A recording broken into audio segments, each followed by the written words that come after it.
ഒടുവിൽ മഞ്ഞുരുകി. രമേശ് ചെന്നിത്തലയ്ക്ക് NSS ക്ഷണം. വർഷങ്ങളായുള്ള അകൽച്ചയ്ക്ക് അന്ത്യം. താക്കോൽ സ്ഥാന വിവാദത്തിൽ തട്ടി NSS നേതൃത്വവും രമേശ് ചെന്നിത്തലയും തമ്മിലുണ്ടായിരുന്ന അകൽച്ചയുടെ മഞ്ഞുരുകുന്നു. മന്നൻ ജയന്തി ആഘോഷത്തിൽ മുഖ്യപ്രഭാഷണം നടത്താൻ രമേശ് ചെന്നിത്തലയെ ക്ഷണിച്ചതോടെയാണ് വർഷങ്ങളായുള്ള അകൽച്ചയ്ക്ക് അന്ത്യമാകുന്നത്. 8 വർഷമായി NSSും രമേശ് ചെന്നിത്തലയും തമ്മിൽ അകൽച്ചയിലായിരുന്നു.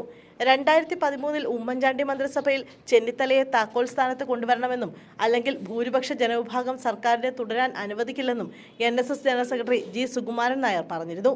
ഇത് വലിയ വിവാദങ്ങൾക്ക് ഇടയാക്കിയിരുന്നു.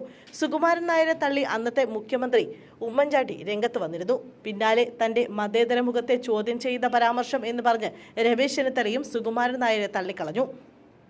നായർ ബ്രാൻഡായി തന്നെ ആരും പ്രൊജക്റ്റ് ചെയ്തിട്ടില്ല. പാർട്ടിയും താനും എന്നും ഉയർത്തിപ്പിടിക്കുന്നത് മതേതര നിലപാട് എന്നായിരുന്നു ചെന്നിത്തലയുടെ പ്രതികരണം.